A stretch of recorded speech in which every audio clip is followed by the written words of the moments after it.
Welcome back, fellow crafters and makers. I am Kurt and this is Corso Workshop. Today I'll be showing you how I made this mask. So get a nice cold ale or a warm cup of tea or coffee and let's get to it. There are a great many ways to make a mask such as this. Clay sculpting, paper mache, foam crafting, but this is a project where I really wanted to play to my strengths. So I chose 3D printing.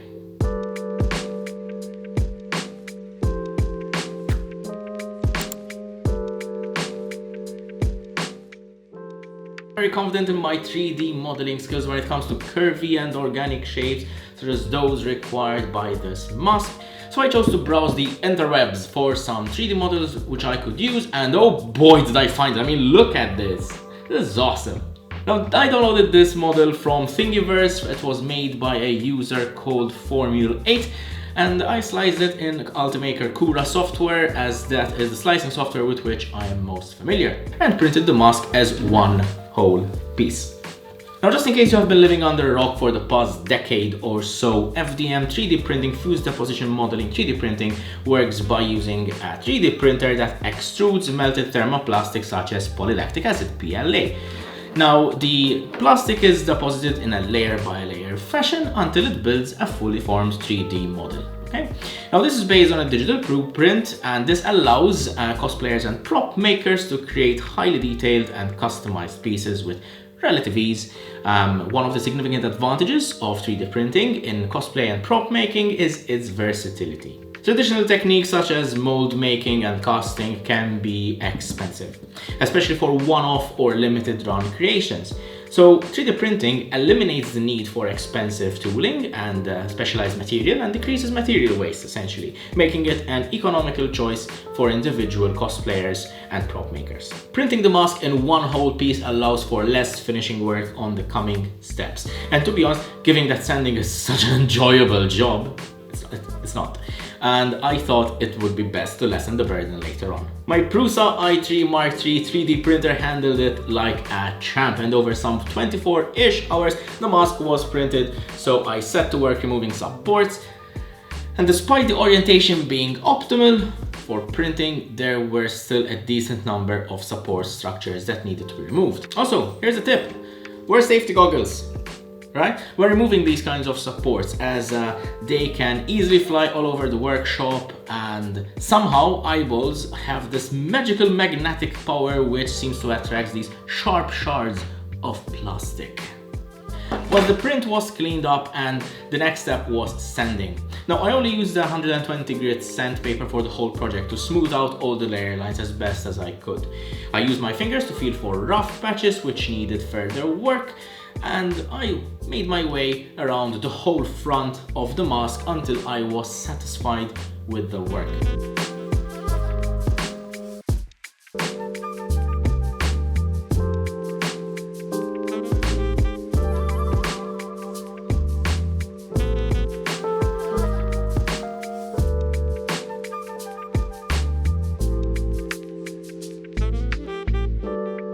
Now, I could proceed to my next step, which is filling and priming, and I used a rattle can of filler primer, which provides a great surface for paint to adhere to. However, the main point of this step is filling, whereby any remaining print lines after sanding are filled in.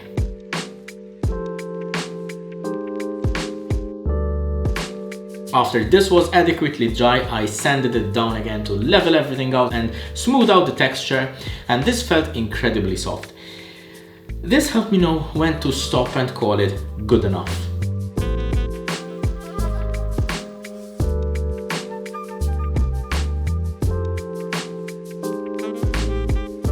Now, let's pause for a minute because I would like to discuss some other methods one can follow to make sure 3D prints end up with a smooth, even texture. Resin is a main one. Resin is a great tool to use. However, it can be very costly and messy and tends to obscure and fill in details which might not warrant covering, so I looked elsewhere. Now, a local cosplayer friend of mine, Chris Bianchi from Chris Cosplay, shares this unique technique with me where he uses wood filler. Chris is an amazing cosplayer, right? As you can see, so his advice was actually worth heeding and following. I prepared 3 test pieces that have features which may be present in typical props or masks. These essentially are recesses and curves, and I sanded all 3 of them using the 120 grit sandpaper, then filled them in different ways. I used filler primer on one of them, I used wood filler on another, and then I used one of them which was untreated and was left as a control. Once dry and set, I sanded the filled piece until they felt smooth and primed them with black primer. Finally, I gave them a coat of silvery spray paint, which I wanted to try out. Firstly, I love the silver spray paint. I had never used this brand before, so this was a great way to test it out and see what the outcome would be. And secondly, the results between the filled ones and the control one was immediately apparent. The control, the untreated one, still had plenty of visible layer lines and recesses which would be easily spotted on the final piece. So clearly, not a great choice to leave it as it is. I also noticed that the difference between the wood filler one and the filler primer one was marginal at best. The wood filler one ended up slightly smoother and the spray filler one was slightly textured. However, this texture worked great for this kind of project, so I'm very thankful that I went with it earlier on. However, I think that wood filler is a little bit more economical, so overall I look forward to trying it more in the future. One of the final steps in completing the prop mask was to spray paint, and I used the silver spray paint which I tested earlier on this. The result was great and I am really happy, very happy with this. I also toyed around with weathering, however it felt like the silver spray paint did not take well to being weathered. And given that as a comic book character, I think it's possible and very plausible to say that Dr. Doom would not have a very grimy or dirty mask. I also 3D printed some tabs which you can attach straps to. These were attached using super glue at an earlier stage before painting. With these safely secured in place, I used some nylon webbing, also known as satchel straps locally, to fit in around my face so that I can actually wear it. I tried sewing the straps in a loop, however my sewing machine kept getting stuck and jammed. I think it had something to do with the thread that I used, or perhaps the tension setting on the machine. I'm not quite sure. I'm not very proficient in sewing machines yet, but it turns out that super glue works just as fine at attaching these straps to themselves. I cut several lengths of nylon webbing, woven some slider tabs which would allow me to tighten and adjust them around my face and head. And once everything was in place, I was able to wear the mask. And this is awesome! It's a great project if you have a 3D printer and you're a beginner and would like to get into cosplay or prop making, so I highly encourage you to try it yourself. There are plenty of 3D models available online to download for personal use, and all the resources are available at your disposal. Now, while today's project is concluded, I've got to go and work on the rest of the costume, which needs to be made from scratch. Be sure to subscribe to the channel and to keep up to date with my project, and check out my Instagram and Facebook page for the latest news on my work. Until the next time, keep on crafting, and I'll see you around.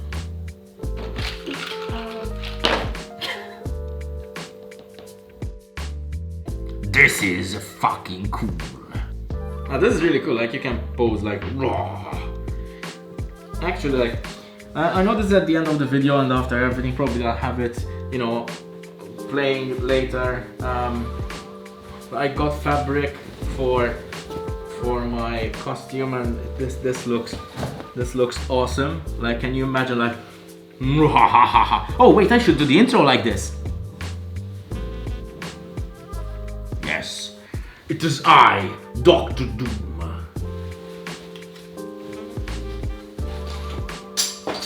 Oh crap!